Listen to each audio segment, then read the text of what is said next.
am. Today I'm going to read Moody Margaret Casts a Spell by Francesca Simon.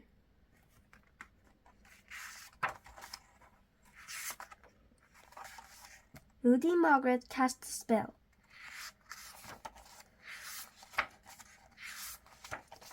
Chapter 1. You are getting sleepy, said Moody Margaret. You are getting very sleepy. Slowly, she waved her watch in front of Susan. So sleepy. You are now asleep. You are now fast asleep. No, I'm not, said sour Susan. When I click my fingers, you will start snoring. Margaret clicked her fingers. Click. But I'm not asleep, said Susan. Margaret glared at her. How am I supposed to hypnotize you if you don't try, said Margaret. I am trying, but you're a bad hypnotist, said Susan sourly. Now it's my turn. No, it's not. It's still mine, said Margaret. You've had your go, said Susan. No, I haven't. But I never get to be the hypnotist, wailed Susan. Crybaby, meanie, cheater, slap, slap. Susan glared at Margaret. Why was she friends with such a mean, moody bossy boots? Margaret glared at Susan. Why was she friends with such a stupid, sour sulker? I hate you, Margaret, screamed sour Susan. I hate you more, screamed Moody Margaret. Shut up, landlubbers, shrieked Horrid Henry from his hammock in the garden next door, or the purple hand will make you walk the plank. Shut up yourself, Henry, said Margaret. Yeah, Henry, said Susan. You are stupid, chanted rude Ralph, who was playing pirates with Henry. You're the stupids, snapped Moody Margaret. Now leave us alone, we're busy. Henry, can I play pirates with you? Asked Perfect Peter, wandering out from the house. No, you puny prawn, screamed Captain Hook. Out of my way before I tear you to pieces with my hook. Mom, wailed Peter. Henry said he was going to tear me to pieces. Stop being horrid, Henry, shouted Mom. And he won't let me play with him, said Peter. Can't you be nice to your brother for once, said Dad. No, thought Horrid Henry. Why should he be nice to that telltale brat? Horrid Henry did not want to play pirates with Peter. Peter was the world's worst pirate.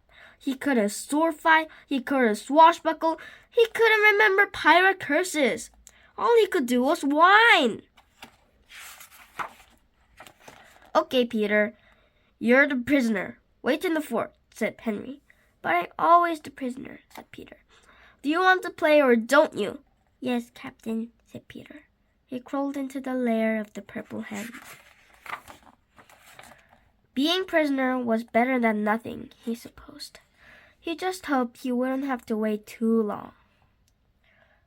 Chapter 3. Let's get out of here quick, Henry whispered to Rude Ralph. I got a great idea for playing a trick on Margaret and Susan, he whispered to Ralph. Ralph grinned. Horrid Henry hoisted himself onto the low brick wall between his garden and Margaret's. Moody Margaret was still waving her watch at Susan.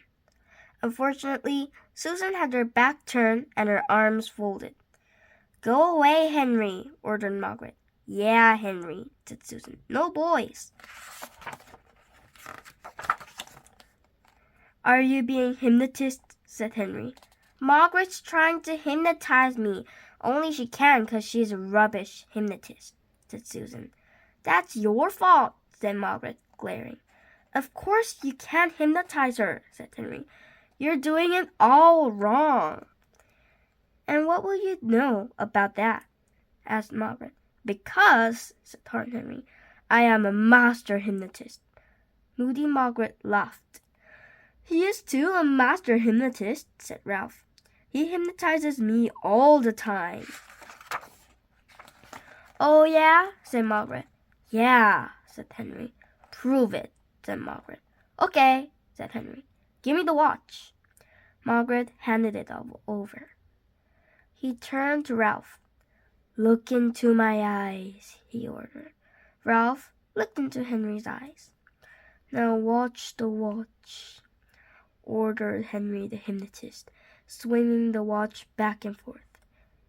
Rudolph swayed. You will obey my commands, said Henry. I will obey, said Ralph in a robot voice. When I whistle, you will jump off the wall, said Henry. He whistled. Ralph jumped off the wall. See, said Horrid Henry. That doesn't prove he's hypnotized, said Margaret. You have to make him do silly things. Like what? Said Henry. Tell him he's got no clothes on. Ralph, you're a nudie, said Henry. Ralph immediately started running round the garden shrieking. Ah! Yelled Ralph. I'm a nudie! I'm a nudie! Give me some clothes! Help! Help! No, look! I'm naked! Margaret hesitated. There was no way Henry could have really hypnotized Ralph. Was there? I still don't believe he's hypnotized, said Margaret. Then watch this, said Horrid Henry. Ralph, when I snap my fingers, you will be Margaret. Snap. My name is Margaret, said Ralph. I'm a mean bossy boots. I'm the biggest, bossiest boot. I'm a frog face.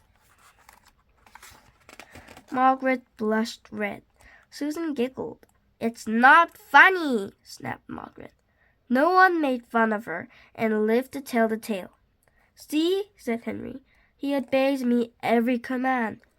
Wow, said Susan. You really are a hypnotist. Can you teach me? Maybe, said Horrid Henry. How much will you pay me? He's just a big faker, said Margaret. She stuck her nose in the air. If you're such a great hypnotist, then hypnotize me. Oops. Now he was trapped. Margaret was trying to spoil his trick. Well, no way would he let her. Chapter 5. Horrid Henry remembered who he was. The boy who got Miss Battleaxe sent to the head.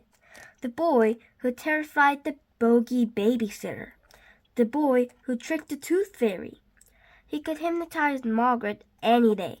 Sure, he said, waving the watch in front of Margaret. You are getting sleepy, droned Henry. You are getting very sleepy. When I snap my fingers, you'll obey my every command. Henry snapped his fingers. Margaret glared at him. Well, said Moody Margaret, don't you know anything? Said Horrid Henry. He thought fast. That was just the beginning bit. I'll complete part 2 once I have freed Ralph from my power. Ralph, repeat after me. I am sellotape. I am sellotape, said rude Ralph. Then he belched. I am burping sellotape, said rude Ralph. He caught Henry's eye. They burst out laughing. Ha ha, Susan, fooled you, shrieked Henry. Did not, shrieked Susan. Did too. Na na ni na na. Henry and Ralph ran around Margaret, whooping and cheering. Come on, Margaret, said Susan. Let's do some real hypnosis. Margaret didn't move. Come on, Margaret, said Susan. I am sellotape, said Margaret. No, you're not, said Susan. Yes, I am, said Margaret. Henry and Ralph stopped whooping. There's something wrong with Margaret, said Susan. She's acting all funny. Margaret, are you okay? Margaret? Margaret! Moody Margaret stood very still. Her eyes looked blank. Henry snapped his fingers. "Raise your right arm," he ordered. Margaret raised her right arm. "Huh?" thought Horrid Henry. "Pinch Susan." Margaret pinched Susan. "Ow!" yelled Susan. "Repeat after me. I am a stupid girl." "I am a stupid girl," said Margaret. "No, you're not," said Susan. "Yes, I am," said Margaret. "She's hypnotized," said Horrid Henry. He'd actually hypnotized Moody Margaret. This was amazing. This was fantastic. He truly was a master hypnotist. "Will you obey me, slave?" "I will obey," said Margaret. "When I click my fingers, you will be a chicken." "Squawk! Squawk! Squawk!" cackled Margaret, flapping her arms wildly. "What have you done to her?" wailed Sour Susan. "Wow," said Ralph. "You've hypnotized her." Horrid Henry could not believe his luck. If he could hypnotize Margaret, he could hypnotize anyone. Everyone would have to obey his commands. He would be master of the world, the universe, everything. Henry could see it now. "Henry, 10 out of 10, Miss Battleaxe would say. "Henry is so clever, he doesn't ever need to do homework again." Oh boy, would he fix Miss Battleaxe. He'd make her do the hula in a grass skirt when she wasn't running around the playground mooing like a cow. He'd make the head Mrs. Oddball just have chocolate and cake for school dinners. And no PE, ever. In fact, he'd make Mrs. Oddball close down the school. And as for Mom and Dad, "Henry, have as many sweets as you like," Dad would say. "No bedtime for you," Mom would say. "Henry, watch as much TV as you want," Dad would say. "Henry, here's your pocket money. 1,000 pounds a week. Tell us if you need more," Mom would smile. "Peter, go to your room and stay there for a year," Mom and Dad would scream.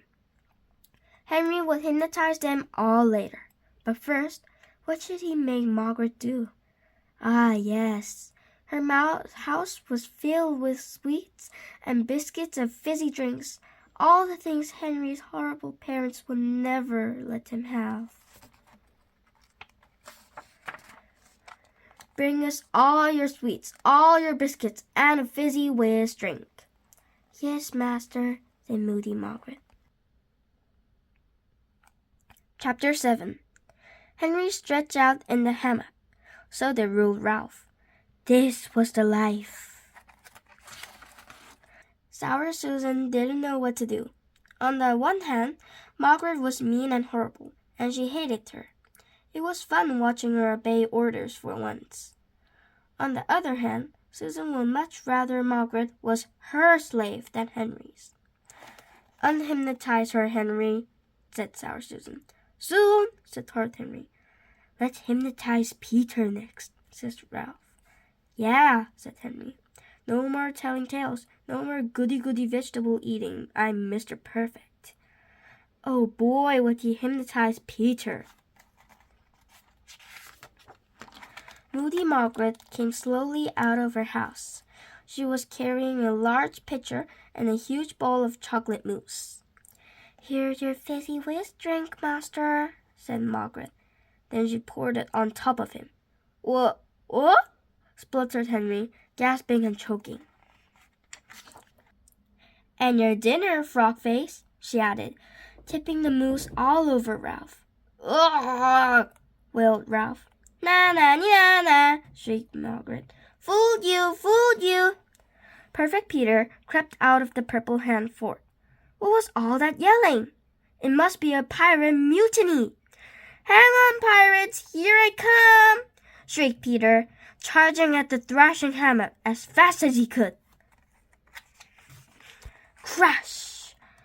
A sopping wet pirate captain and a moose-covered first mate lay on the ground.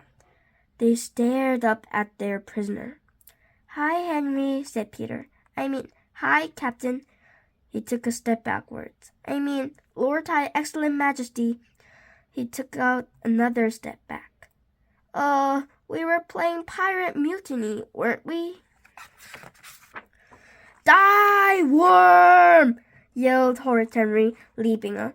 "Mom!" shrieked Peter. Thank you.